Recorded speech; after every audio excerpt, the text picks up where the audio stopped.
Film industry में कई ऐसी जोड़ियां हैं जिन्हें साथ में काम करने के दौरान प्यार हो गया और उन्होंने असल जिंदगी में शादी कर ली। उन्हीं जोड़ियों में से एक है धर्मेंद्र और ड्रीम गर्ल हेमा मालिनी की जोड़ी।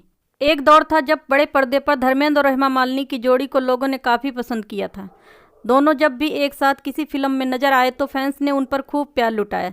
लेकिन क्या आप जानते हैं कि एक वक्त था जब दोनों ने एक दूसरे के प्यार में जमाने को दरकिनार करते हुए एक दूसरे से शादी कर ली। धर्मेंद्र शादीशुदा होते हुए भी हेमा मालिनी पर दिल हार बैठे थे और हेमा भी धर्मेंद्र के प्यार में डूब गई थी। जब धर्मेंद्र ने हेमा मालिनी से शादी की थी तो वह पहले से ही प्रकाश कौर संग शादीशुदा थे। आज हम बात करेंगे कैसे हेमा मालिनी पहले से शादीशुदा अपने से 13 साल बड़े और 4 बच्चों के पिता धर्मेंद्र के प्यार में पड़ गई थी।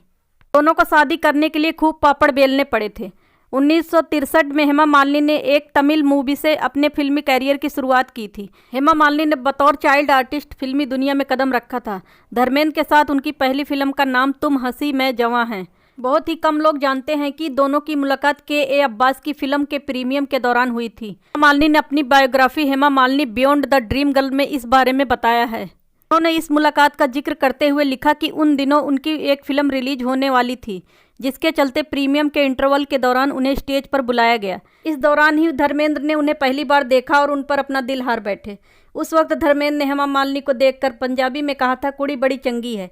हालांकि हेमा ने कुछ प्रतिक्रिया नहीं दी और बस यह सुनकर आगे बढ़ गई थी। जब धर्मेंद्र हेमा के प्यार में पड़े थे तो उस वक्त वह 35 साल के थे तो वहीं हेमा की उम्र 22 साल थी। जहां हेमा मालिनी उस वक्त अपने फिल्मी कैरियर को बनाने में लगी थी वहीं धर्मेंद्र अपने कैरियर की शिखर पर थे। माना जाता है कि हेमा मालिनी को फिल्म प्रतिज्ञा की शूटिंग के दौरान धर्मेंद्र से प्यार हुआ था।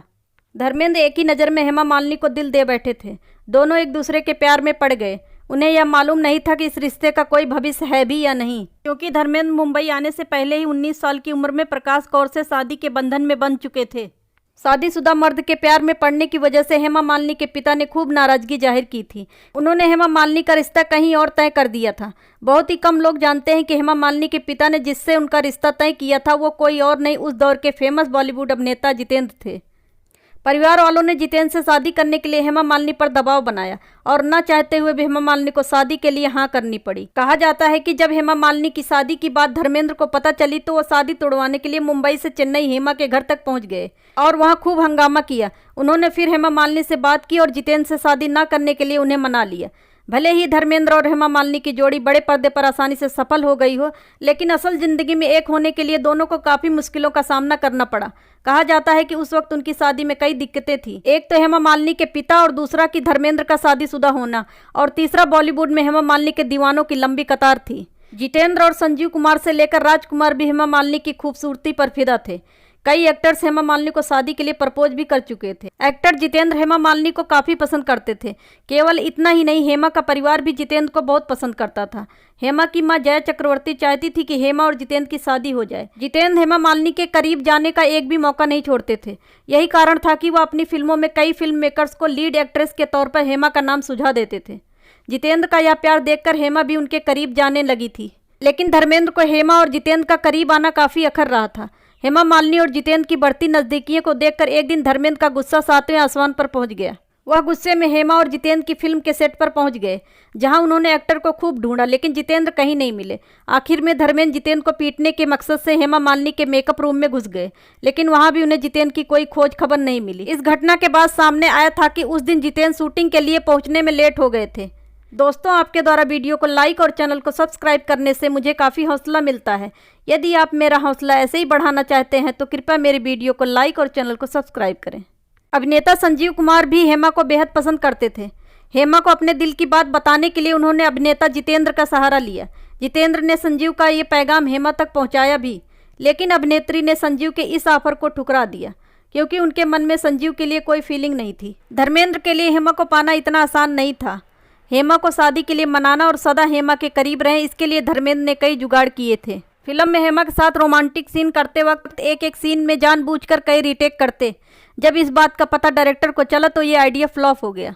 यह आइडिया फ्लॉप होने पर धर्मेंद्र ने अनोखा तरीका अपनाया।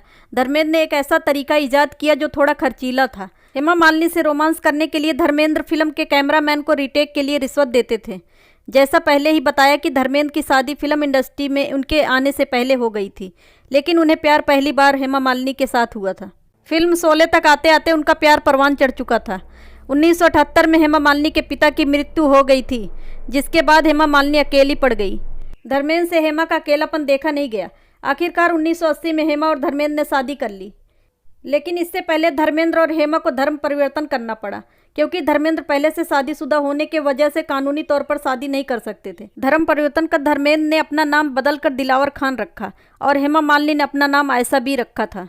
शादी के बाद हेमा मालिनी ने फिल्मों में काम करना नहीं छोड़ा। वहीं धर्मेंद्र ने भी एक के बाद एक कई सुपरहिट फिल्में दी। समाज और फैमिली के खिलाफ जाकर दोनों का शादी करना उनके फिल्मी करियर में अड़चन नहीं बना। दोस्तों, एक वीडियो बनाने में काफ़ी मेहनत और समय लगता है। यदि आप चाहते हैं कि आपके लिए ऐसे ही मज़ेदार वीडियो लेकर आऊं तो कृपया चैनल को सब्सक्राइब कीजिए।